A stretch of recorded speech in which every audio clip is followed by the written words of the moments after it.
नमस्कार दोस्तों, स्वागत है आपके अपने YouTube चैनल संस्कृत अड्डा पर। दोस्तों, आज की जो वीडियो में हम जो है यहाँ पर शुरू करने वाले हैं आपका जो एस्टेट का जो एग्ज़ाम आगे लिया जाएगा। फिलहाल जो यहाँ पर इसके लिए नोटिफिकेशन तो नहीं आया है, लेकिन जल्द ही जो आपको नोटिफिकेशन देखने को मिल सकता है, क्योंकि जो जो पिछले साल जो था तो दिसंबर में जो एग्ज़ाम हुआ था, नवंबर दिसंबर में, तो उसी दौरान जो आपके 12वीं जो एग्ज़ाम है वो ले जाने की उम्मीद है। तो जल्दी ही आपको नोटिफिकेशन देखने को मिल सकता है। और यहाँ पर हम जो आपका स्टेट का जो एग्ज़ाम है इसमें कंप्लीट जो सीरीज करेंगे, जिसमें आपके पूर्व वर्षों के जो क्वेश्चन पेपर में भी रहेंगे, और इसके साथ ही अन्य जो महत्वपूर्ण क्वेश्चन हैं जो एग्ज़ाम की दृष्टि से महत्वपूर्ण रहेंगे, जिनकी पूरी संभावना रहेगी एग्ज़ाम में आने की, तो उनको भी जो हम करेंगे। इसके अलावा जो आपके प्रैक्टिस सेट हैं वे भी आ जाएंगे। तो आज की वीडियो में हम यहाँ पर जो हम वर्ण विचार और इसके साथ ही जो आपका संज्ञा प्रकरण जो है, जहाँ से एग्जाम में क्वेश्चन पूछे जाते हैं, उनको आज की वीडियो में हम करने वाले हैं। और अगर आप किसी अन्य एग्ज़ाम की तैयारी कर रहे हैं तो ये जो क्वेश्चन आपके एस्टेट के एग्ज़ाम के अलावा उसमें भी जाए महत्वपूर्ण है। और अगर आप हमारी इनसे पहले वाली वीडियो को अगर आप देखना चाहते हैं तो इसे आप हमारे चैनल की प्लेलिस्ट में जाकर देख सकते हैं। तो वहाँ पर जो आपको प्लेलिस्ट मिल जाएगी, एस्टेट के नाम से नई जो आपकी प्लेलिस्ट आ जाएगी, तो उसमें जो आपको सभी वीडियो मिल जाएंगे। और वीडियो शुरू करने से पहले अगर आपने अब तक हमारे चैनल को सब्सक्राइब नहीं किया तो सब्सक्राइब कर लीजिएगा, और साथ में घंटे वाला कोने से दबाकर ऑल पे क्लिक जरूर कर लीजिएगा, जिससे आपको हमारे आने वाली वीडियो की नोटिफिकेशन मिलती रहेगी। और आप हमारा जो टेलीग्राम ग्रुप है उसे भी ज्वाइन कर लीजिएगा, इनका लिंक आपको इस वीडियो के डिस्क्रिप्शन में मिल जाएगा। तो पहले हम यहाँ पर इसकी जो डिटेल है उसको देख लेते हैं, उसके बाद इसके जो क्वेश्चन है उनको हम करेंगे। तो यहाँ पर संस्कृत जो भाषा है, इसमें वेद काल से लेकर आधुनिक काल तक की भारतीय संस्कृति, परंपरा, विचार, ये चिंतन समाहित है। और इसके अध्ययन के लिए व्याकरण का ज्ञान होना क्या है, बहुत जरूरी है। वैसे भी एग्जाम की दृष्टि से जो व्याकरण होती है वो वेरी इंपॉर्टेंट होती है, क्योंकि व्याकरण से जो एग्जाम में क्वेश्चन जरूर आते हैं। तो व्याकरण के द्वारा शब्दों की उत्पत्ति और उनके शुद्ध स्वरूप का ज्ञान प्राप्त हमें होता है। संस्कृत व्याकरण उतना ही प्राचीन है जितना वैदिक संहिता है। प्राचीन व्याकरणों में से आज केवल पाणिनि व्याकरण ही प्रचलित है। और महर्षि पाणिनि जो है, इन्होंने अपने से पूर्ववर्ती सभी व्याकरणों के ग्राह्य तत्वों को अपने ग्रंथ में अपनाया है। महर्षि पाणिनि जो इनका जो समय है ईस्वी पूर्व 700 से ईस्वी पूर्व 500 शताब्दी के बीच माना जाता है। अब सिर्फ आपने यही नहीं सोचना है कि यहाँ पर ये सिर्फ इसमें लाइनें दी गई हैं। अब इन लाइनों में से भी जो एग्जाम में क्वेश्चन आ जाते हैं, जैसे महर्षि पाणिनि इनका समय, क्योंकि पहले जो एग्जाम हुए हैं उनमें जो आचार्य जो हुए हैं इनका समय भी पूछा जा चुका है। तो ये महर्षि पाणिनि जो है, इनका जो समय है ये 700 से 500 ईस्वी पूर्व शताब्दी का माना गया है। इनके जो पिता है इनका नाम था पणिनि और माता का नाम था दक्ष। महर्षि पाणिनि ने अपने अति संक्षिप्त शैली में संपूर्ण संस्कृत भाषा को नियमित और सुदृढ़ करने के लिए एक व्याकरण ग्रंथ लिखा है, और इस व्याकरण ग्रंथ का नाम है अष्टाध्यायी। जो अष्ट अध्याय नाम से भी आप देख सकते हैं, अष्ट अध्याय जब हम इसको अलग अलग करेंगे तो क्या बनेगा, अष्ट अध्याय मतलब 8 अध्याय, जो किसमें है 8 जो अध्याय इसमें बट हुई है, विभाजित है। और प्रत्येक अध्याय में कितने हैं, 4 चरण हैं। कुल चरणों की संख्या कितनी है, तो ये 32 है। और जिसमें लगभग कितने सूत्र हैं, 4000 सूत्र हैं। और महर्षि पाणिनि के अलावा कात्यायन तथा पतंजलि ने भी संस्कृत को समृद्ध किया है। और महर्षि पाणिनि को सूत्रकार, कात्यायन को वार्तिकार और पतंजलि को महाभाष्यकार कहा जाता है। तो ये भी जो है एग्जाम में क्वेश्चन आता है। महर्षि पाणिनि किस लिए जाने जाते हैं, अपने सूत्रों के लिए। कात्यायन क्या है, इनके वार्तिक है। अब ये जो वार्तिक है, ये महर्षि पाणिनि ने जो अष्टाध्यायी लिखी थी उसी पर आधारित है। और महर्षि पतंजलि इनको योग शास्त्र और महाभाष्य के लिए जाना जाता है। ये महाभाष्य जो है ये भी पाणिनि की जो अष्टाध्यायी उन पर ही आधारित है। उसके बाद आ जाता है हमारा जो यहाँ पर संस्कृत की जो वर्णमाला है। किसी भी भाषा का जो सही ज्ञान है, सम्यक ज्ञान, उसके लिए व्याकरण की आवश्यकता होती है। संस्कृत भाषा में भारतीय संस्कृति, परंपरा, चिंतन और विचार ये समाहित है। और इस भाषा के अध्ययन के लिए भी व्याकरण की पूर्ण जानकारी होना बहुत जरूरी है, अति आवश्यक है। व्याकरण के द्वारा प्रदत्त रचना, वाक्य रचना तथा पदों एवं विराम चिन्हों आदि की समुचित प्रयोग का ज्ञान होता है। पदों की रचना के लिए वर्ण का ज्ञान होना अनिवार्य होता है। और भाषा की जो सबसे छोटी इकाई क्या होती है, तो भाषा की जो सबसे छोटी इकाई है उसको क्या कहा जाता है, उसको वर्ण या अक्षर कहा जाता है।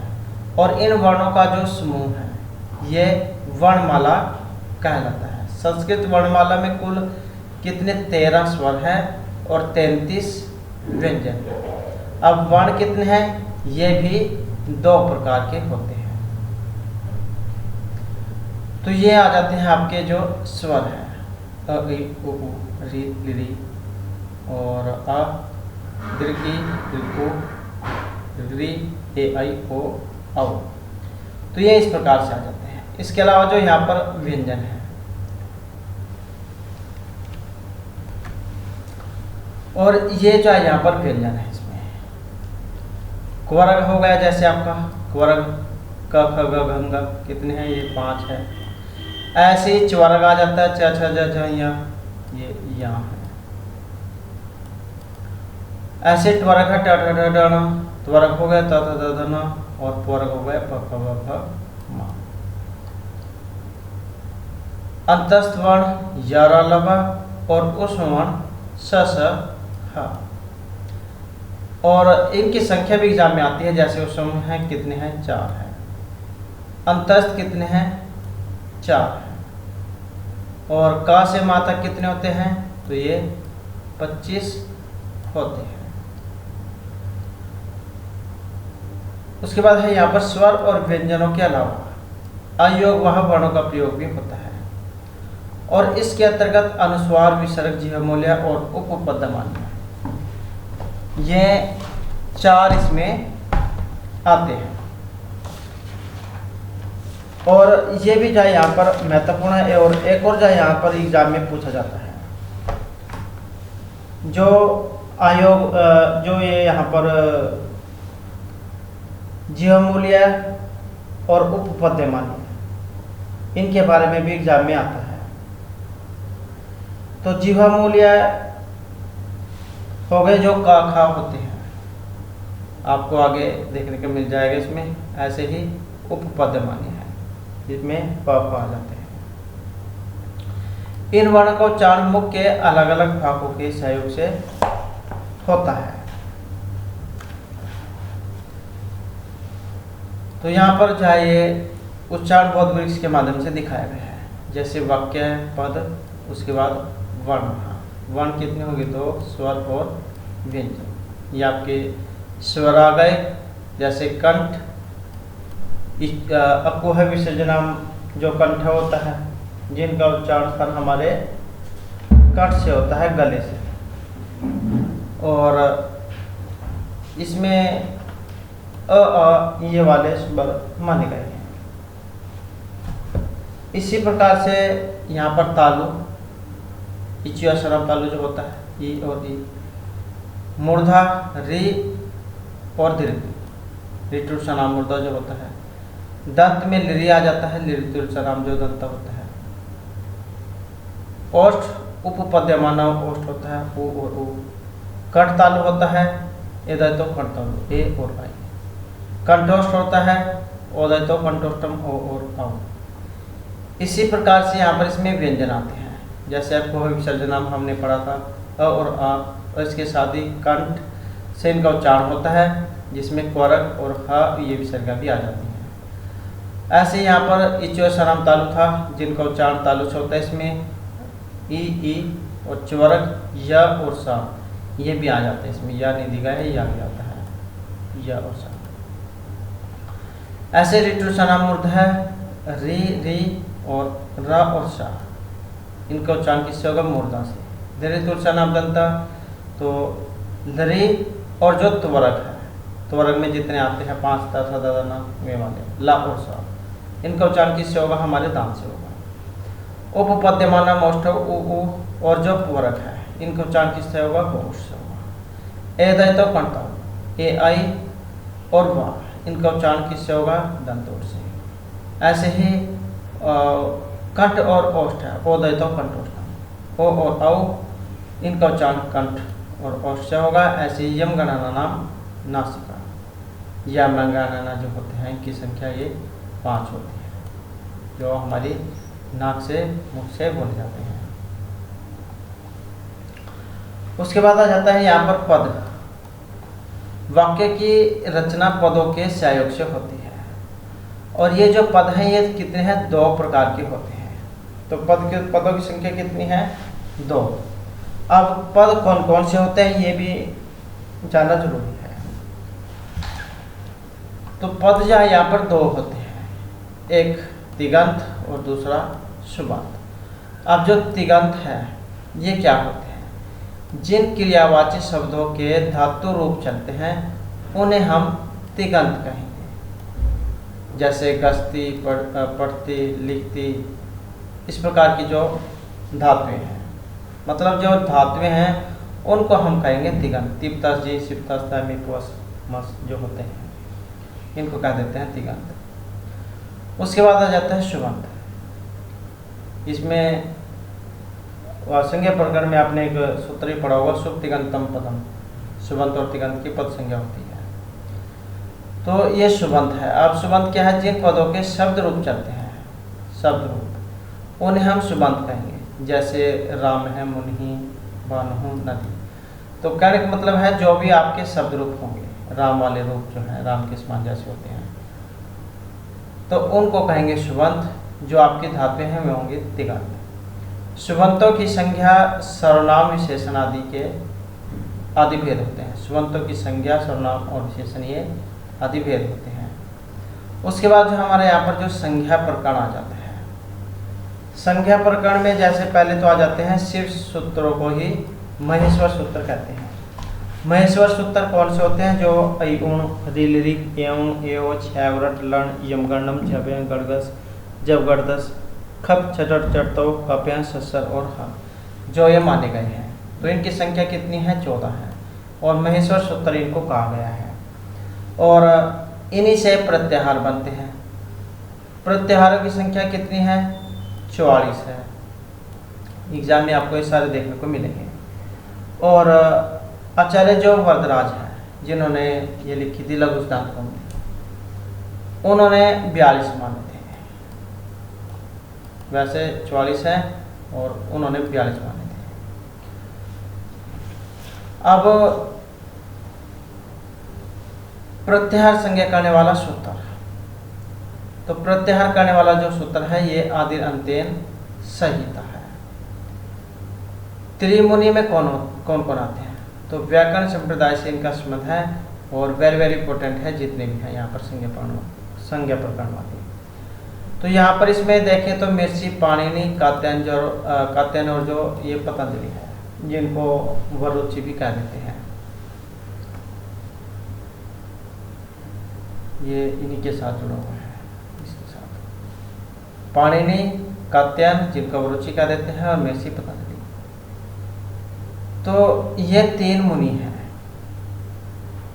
और इनके जो ग्रंथ है जैसे कि हमने पहले ही पढ़ा था, पाणिनि जो काष्ठदायी के लिए जाना जाता है, कात्यायन के वार्तिक हैं, और इनको योगशास्त्र या फिर महाभाष्य के लिए जाना जाता है। उसके बाद आ जाता है महर्षि पाणिनि ने कौन सा ग्रंथ लिखा था, अष्टाध्यायी लिखा था, जिसमें 8 अध्याय थे और 32 पाद थे इसमें। और ये जो पाद हैं कितने सूत्रों में बटे हुए हैं, तो ये 32 पादों में है।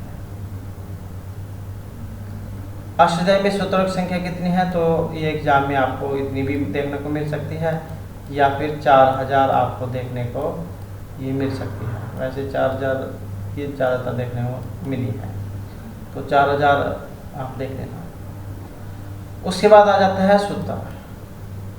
सूत्र कितने प्रकार के होते हैं, तो इनकी संख्या 6 होती है। ये भी क्वेश्चन एग्जाम में बहुत बार आ चुका है। तो सूत्र कितने हैं, 6 हैं। अब ये 6 सूत्र कौन कौन से, जिसमें एक तो अधिकार हो गया, परिभाषा हो गया, विधि सूत्र है, नियम सूत्र है, अतिदेश है, और संज्ञा सूत्र है।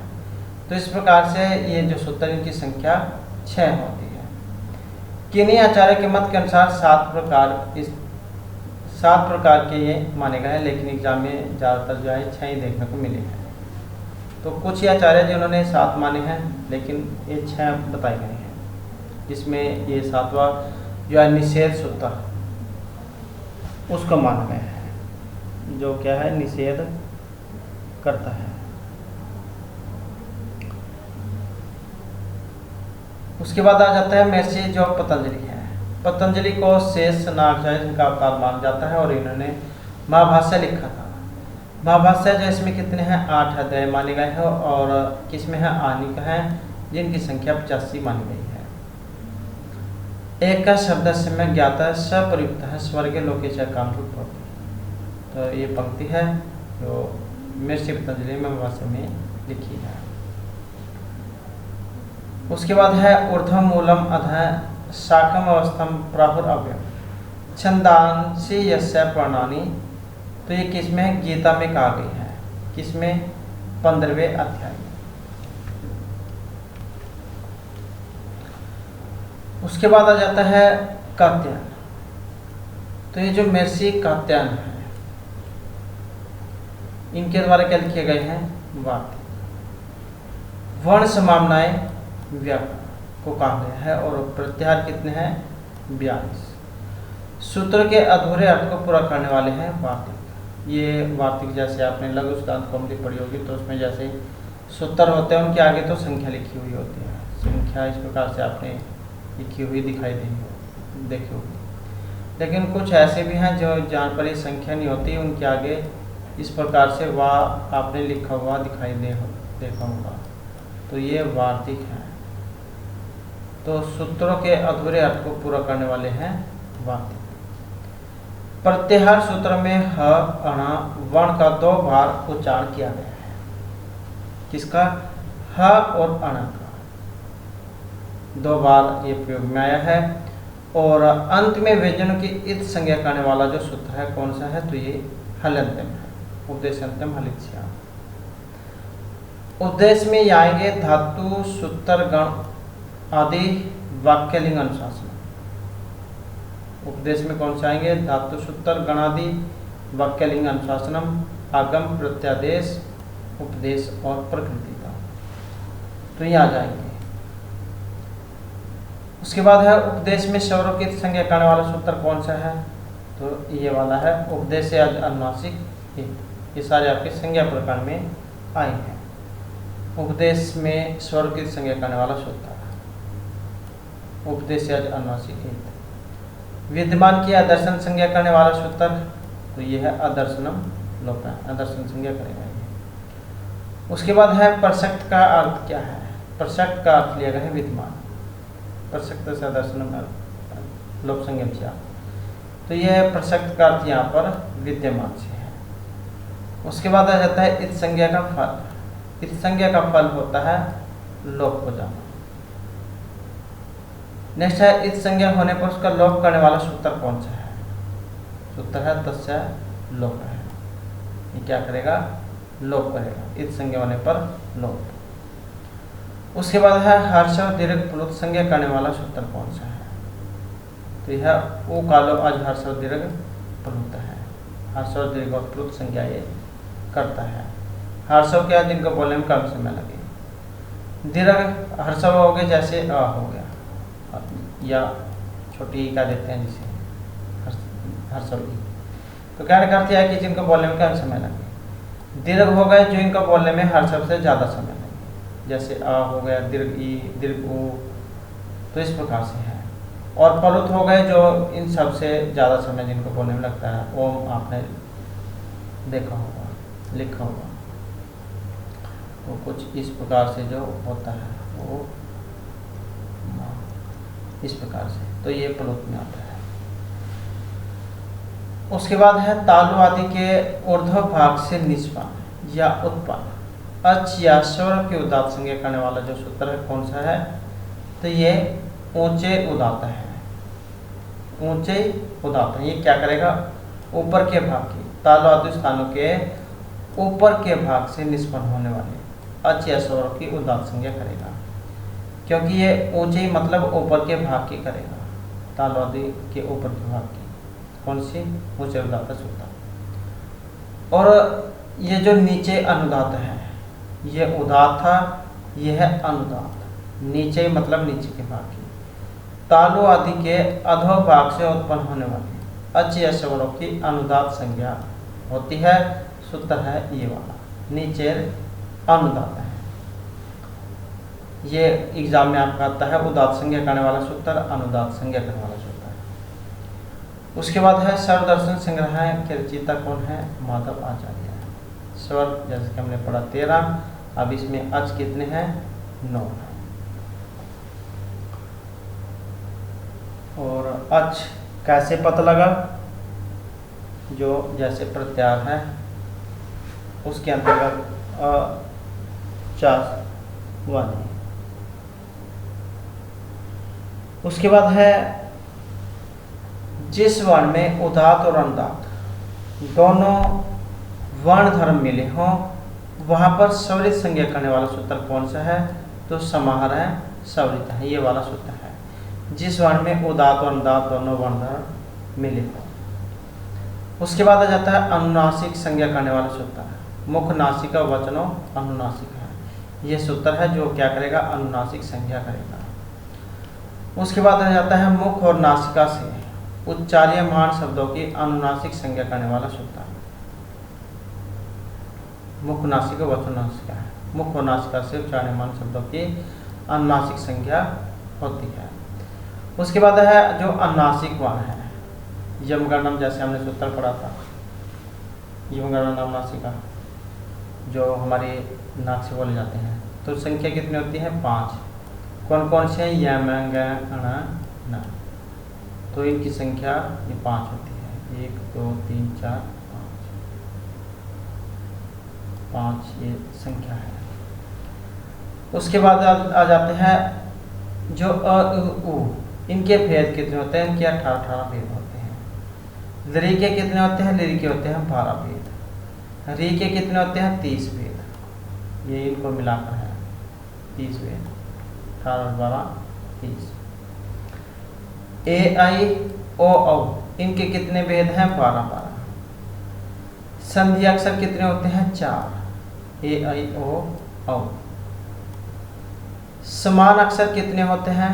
तो ये 8 होते हैं, जैसे अ ई उ ये वाले। ओसम वर्ण वर्ग का कौन सा होता है? ओसम वर्ण में कौन सा है? वर्ग का दूसरा और चौथा वर्ण, जो महाप्राण जो ध्वनि होती है उसमें जो आते हैं। ये आगे आएंगे आपके अभ्यंतर और बाह्य प्रयत्न में।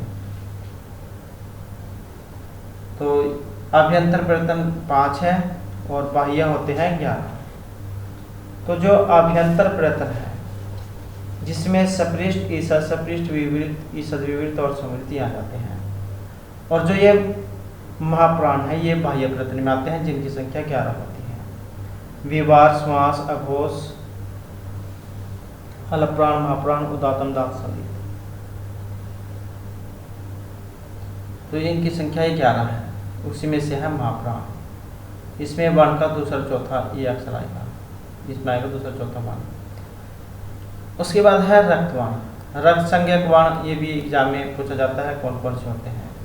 ये जो नासिक वर्ण होते हैं इनको रक्त संज्ञक वर्ण कह देते हैं, जो यमगणम जो होते हैं 5। उसके बाद आपने अंतस्थ वर्ण तो पढ़े ही होंगे। अब अंतस्थ वर्ण जो है इसको आपके एग्जाम में ईसद सपृष्ठ भी देखने को मिलेगा। ईसद सपृष्ठ में कौन कौन से वर्ण आते हैं? तो ईसद सपृष्ठ को ही जो है अंतस्थ वर्ण कह देते हैं और इन्हीं को अर्ध स्वर कह देते हैं, जो संख्या में 4 है, 11 होगा। उसके बाद ऊष्म वर्ण है, कितने होते हैं? स स स ह, ये 4 है। और जो ऊष्म वर्ण है इनको ईसद विवृत भी कह देते हैं, सल ऊष्म वर्ण भी कह देते हैं, ईसद विवृत भी इनको कह देते हैं। उसके बाद है पश्च स्वर। पश्च स्वर जो माना गया है ऊ को। केंद्रीय मध्य स्वर ये माना गया है अ। अर्ध विवृत ये ए और औ आ जाते हैं। अर्ध समृद्ध में आ जाते हैं ए ओ, ये समृद्ध में आ जाते हैं।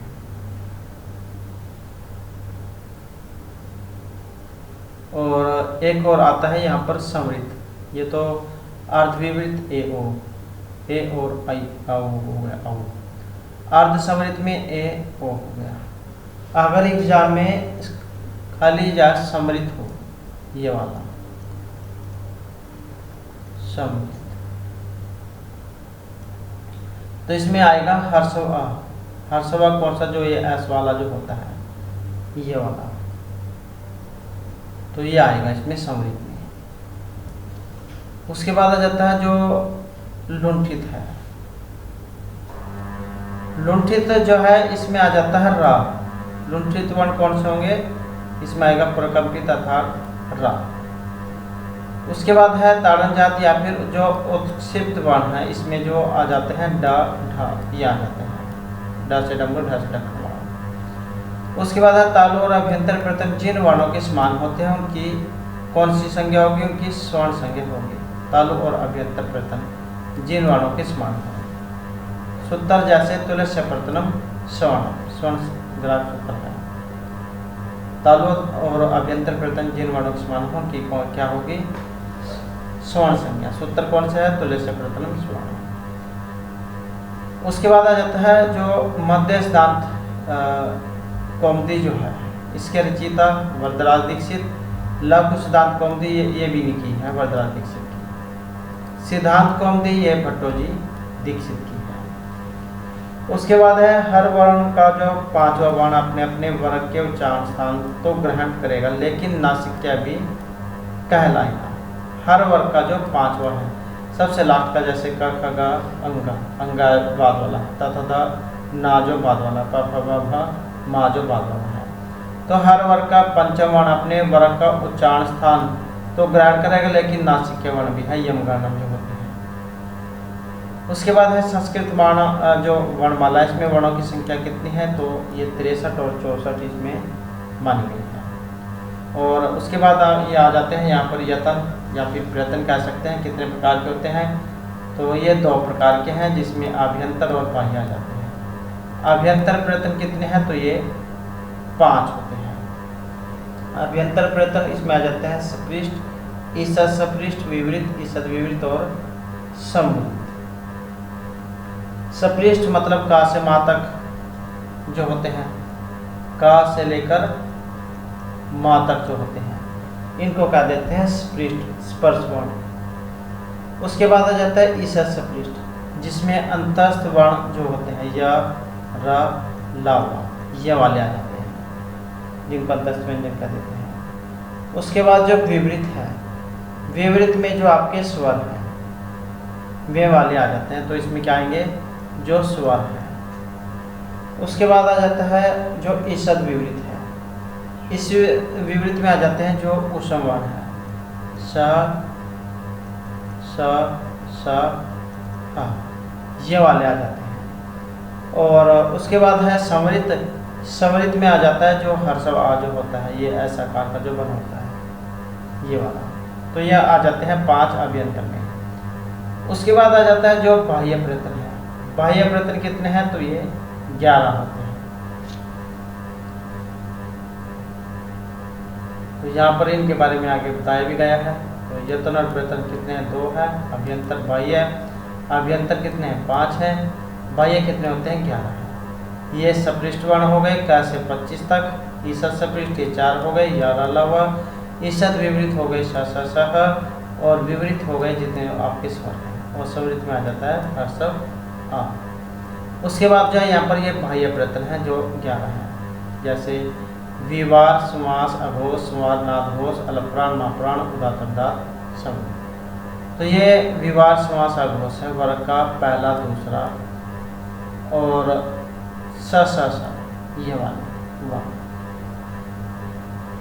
तो उसके बाद आ जाता है संवार, नादघोष, वर्ग का तीसरा, चौथा, पांचवा वर्ण और 11 लगा।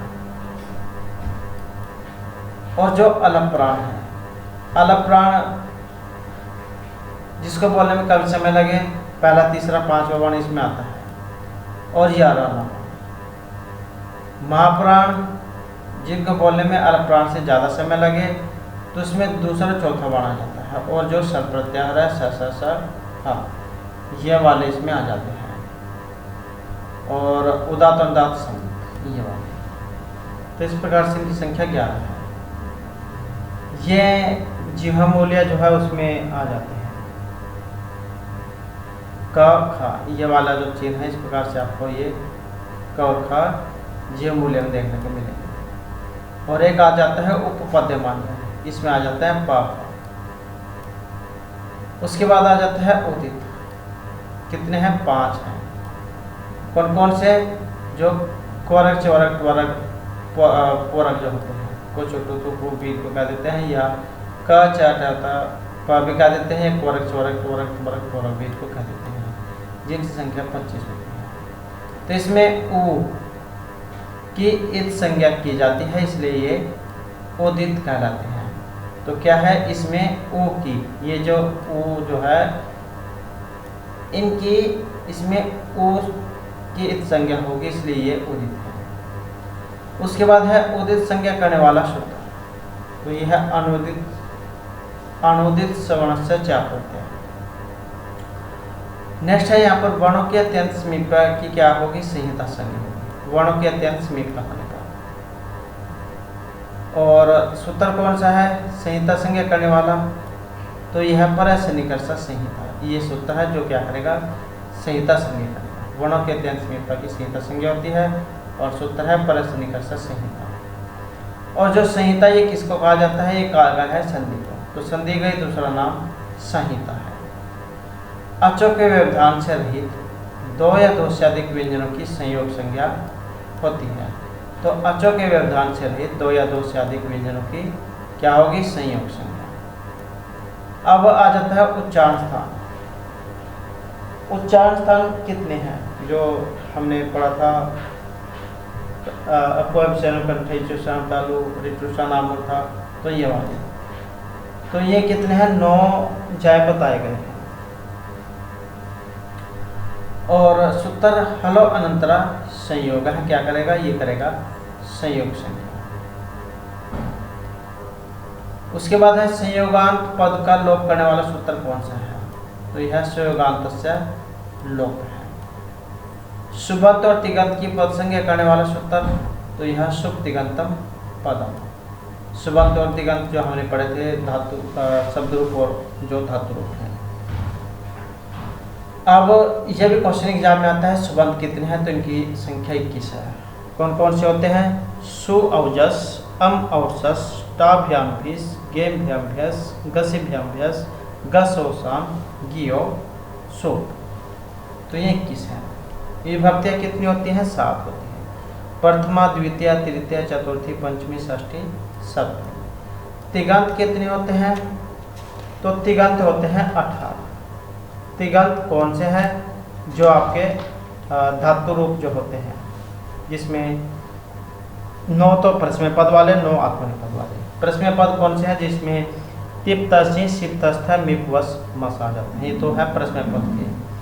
और 9 ही आत्मनिपद के हैं, जिसमें तय ताम है, था सत हम ध्वम इट वही मही। तो इस प्रकार से 9 प्रश्न पद के और 9 आत्मनिपद के, ये 18 है। अब ये कारक हैं, कारक कितने हैं, कारक 6 हैं, क्योंकि जो संबंध है उसको कारकों की श्रेणी में नहीं रखा गया है, तो इस कारण से 6 हैं। तिगंत में 9 प्रश्नपदी और 9 ही आत्मनेपदी होते हैं। और ये एक आता है कारक में अपाय। अपाय का अर्थ क्या है, तो जो अपाय होता है इसका मतलब है अलग होना, तो ये आपको अपदान कारक में देखने को मिलेगा। दुर्म अपाय अपादान, अपाय विशेष, तो इनका मतलब अलग होना है, पंचमी भक्ति जास में आता है। तो ये तो जो हमारी व्याख्या थी, और अभी नहीं के जो है यहाँ पर हमारे जो क्वेश्चन है आ जाते हैं। तो जिसमें हमारा पहला यहाँ पर क्वेश्चन है, संस्कृत भाषा में जो स्वर है ये कितने हैं।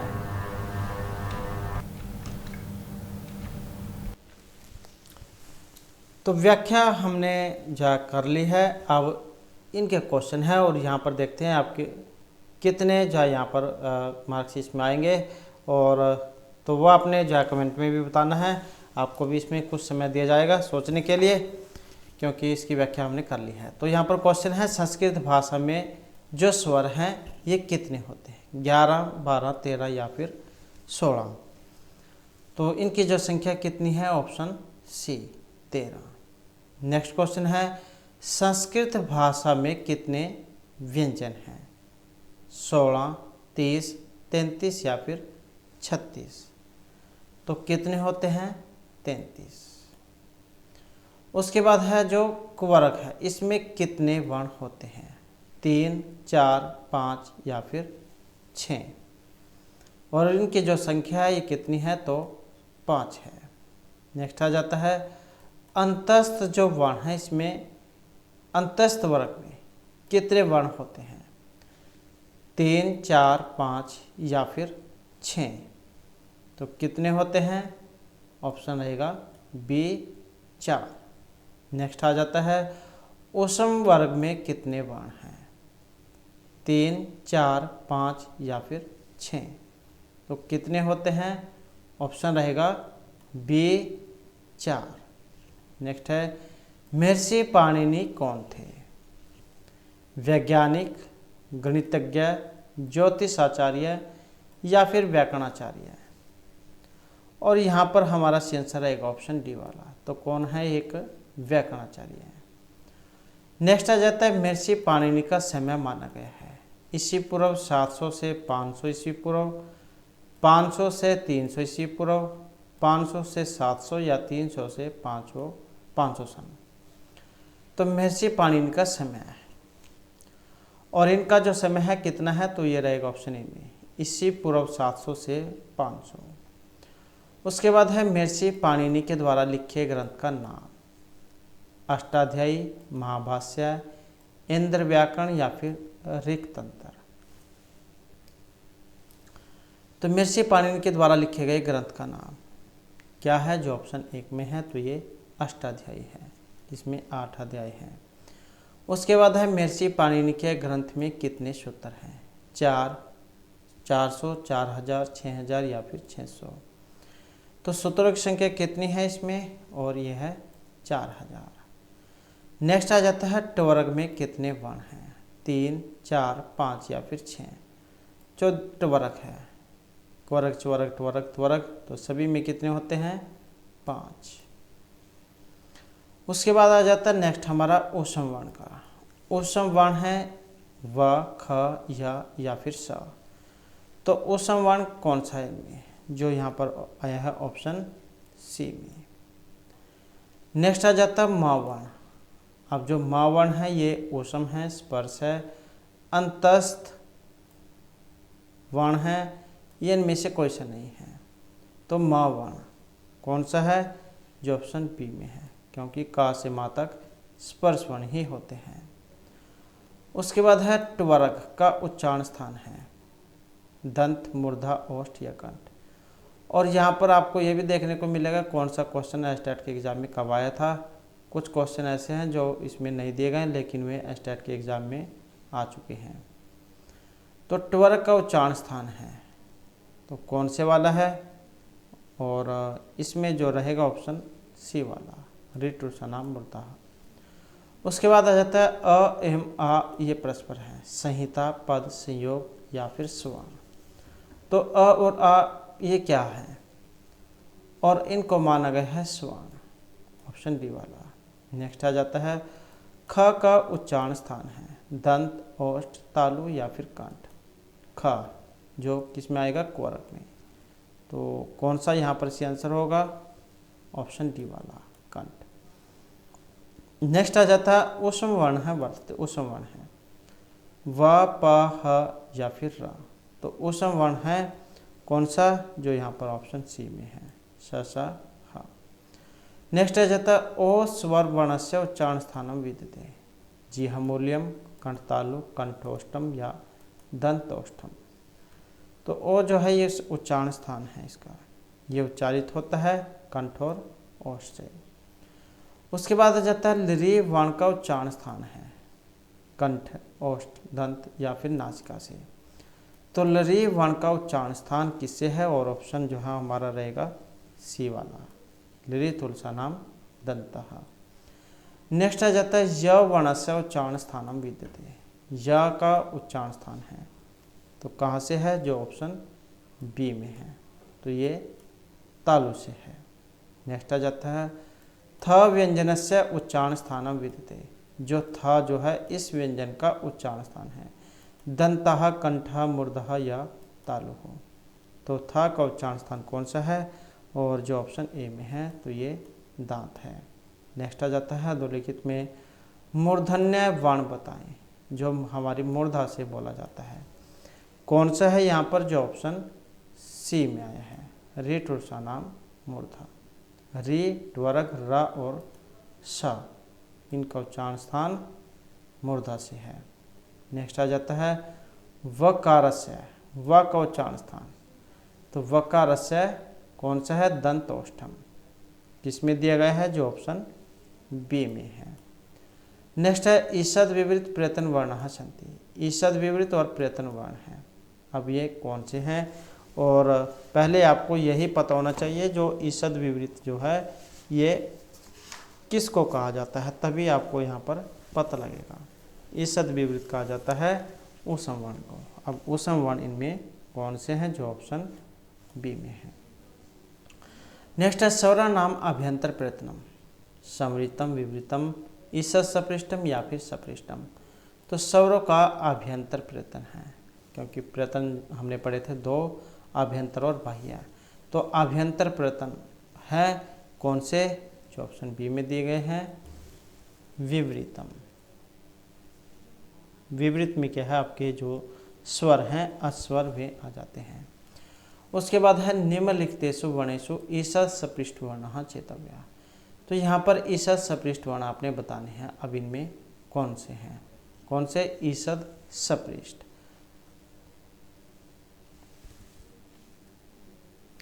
और यहाँ पर कौन सा है? जो ऑप्शन सी में है, तो ईषद सपृष्ट में जो आपके अंतस्थ जो वर्ण है य, र, ल, व ये आ जाते हैं। उसके बाद है त वर्गस्य उच्चारण स्थान, कंठे, दंतः, तालुः या ओष्ठौ, तो त्वर का उच्चारण स्थान कौन सा है? जो ऑप्शन बी में है दंतः। नेक्स्ट है संस्कृत वर्णमाला है उच्चारण स्थानानि, संस्कृत वर्णमाला के उच्चारण स्थान पंच हैं, सप्त है, एकादश है या फिर नव है, तो संस्कृत वर्णमाला के उच्चारण स्थान कितने हैं? तो ये सप्त अर्थात 7 हैं। ये आपको जो है 9 देखने को भी मिल सकते हैं, वैसे 9 बताए गए थे, तो ये हो जाएंगे यहाँ पर 9।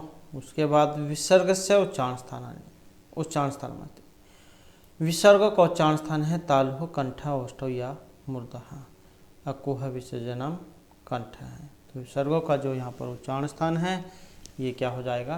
कंठ। उसके बाद है निम्नलिखितेषु प्रगृह्य संज्ञक शब्द अस्ति, प्रगृह्य संज्ञक शब्द है गंगा, गुरु, विष्णु या हरि, जिसकी क्या होगी? परगृह्य संज्ञा होगी, जो कौन सा है? ऑप्शन बी वाला विष्णु, तो इसी की परगृह्य संज्ञा होगी।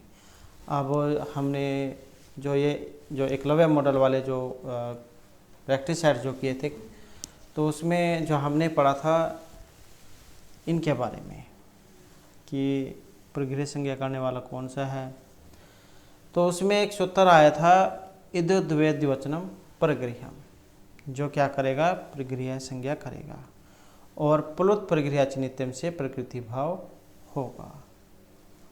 जैसे उसमें आया था ये हरि एतौ, विष्णु इमौ, गंगे अमौ। उसके बाद आ जाता है नेक्स्ट हमारा संस्कृत व्याकरणे इत संज्ञकस्य किं भवति, संस्कृत व्याकरण में इत संज्ञक है, लोप है, वृद्धि, विपर्य या फिर आगम है, और इसमें जो हमारा यहाँ पर सेंस है ऑप्शन हो जाएगा ए वाला, तो ये लोप है। नेक्स्ट आ जाता है लघु सिद्धांत कौमुदी अनुसार आभ्यंतर प्रयत्न कतिदः भवति, तो अभ्यंतर प्रयत्न होते हैं द्विविधा, पंच, द्वादश या फिर एकादश, तो कितने हैं? और इसमें जो हमारा सी आंसर है कौन सा होगा, ऑप्शन हो जाएगा बी वाला। तो अभ्यंतर प्रयत्न कितने हैं, ये 5 हैं। उसके बाद जो हमारा नेक्स्ट क्वेश्चन है, निम्नलिखितेषु पद संज्ञक शब्द अस्ति।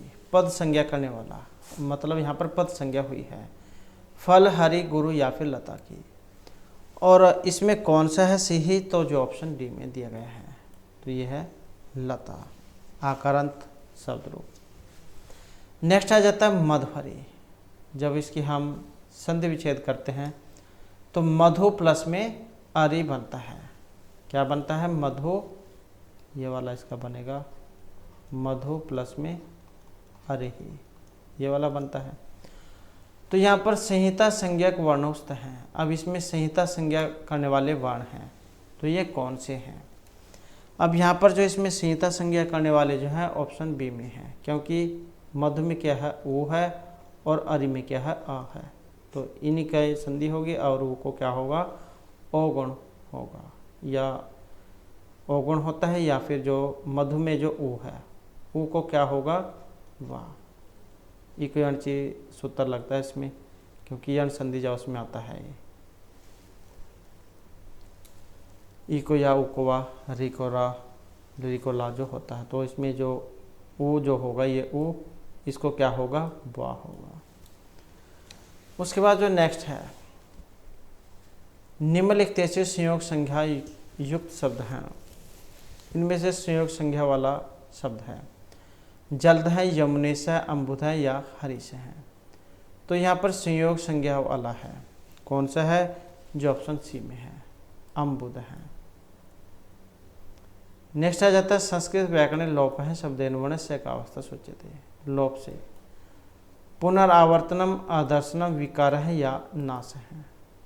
तो लोप वाला सूत्र से आप समझ सकते हैं, तो आदर्शनम लोप है जो है प्रसक्त से आदर्शनम लोप संज्ञक से आता, तो कौन सा होगा, ऑप्शन बी वाला। नेक्स्ट है व्याकरण लोपस्य तात्पर्यम। लोप का मतलब क्या होता है, आदर्शनम लोप है, अदृश्यम लोप है, श्रवणम लोप है या विस्मरणम।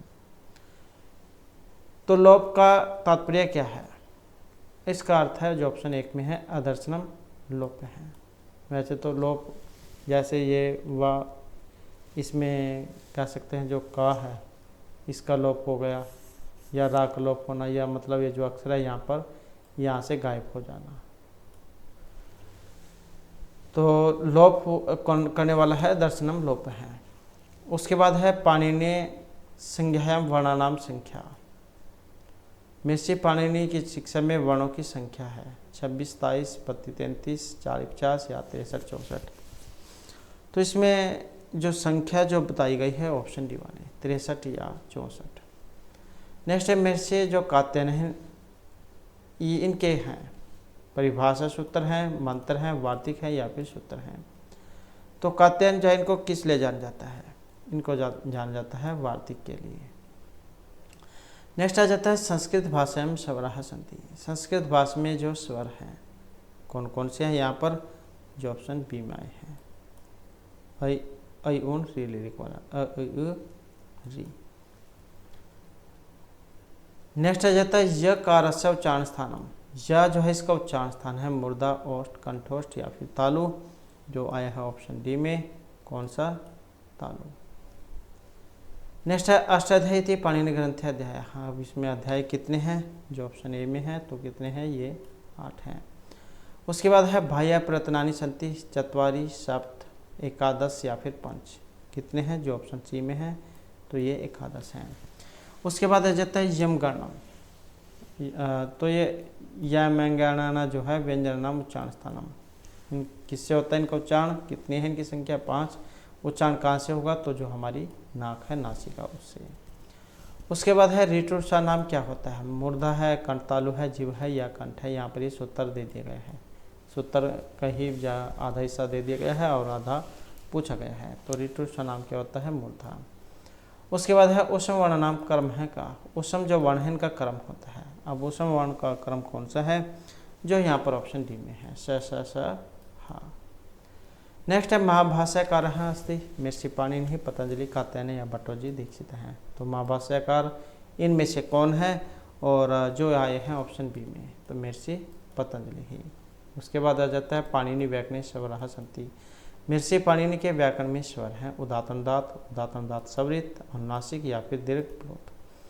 तो स्वराः सन्ति, और जो देखें तो ऑप्शन किस में है, जो बी है, उदात्तनुदात्त और स्वरित। उसके बाद है अभ्यंतर प्रयत्नः सन्ति। चत्वार है एकादश सप्त या पंचदश, तो कितने हैं, ऑप्शन रहेगा डी वाला, तो ये 5 है। अभ्यंतर 5 है, बाह्य होता तो फिर 11 होता। उसके बाद आ जाता है अ एवं आ, ये परस्पर होते हैं, इनकी संहिता होती है, संयोग संज्ञा होती है, पद या स्वर्ण संज्ञा होती है। तो और वो की क्या होती है, और यहाँ पर इसमें देखें तो क्या रहेगा, ऑप्शन रहेगा डी वाला, स्वर्ण संख्या। नेक्स्ट आ जाता है हमारा बाह्य प्रयत्न कितने प्रकार के होते हैं, तो ये कितने हैं, 11 हैं। तो इस प्रकार से जो हमारी आज की क्लास और ये महत्वपूर्ण क्वेश्चन थे। नेक्स्ट जो वीडियो होगी इसमें हम आपका नया जो भाग है उसको शुरू करेंगे, उससे संबंधित महत्वपूर्ण क्वेश्चनों को करेंगे। और हमारे साथ अंत बनाने के लिए धन्यवाद।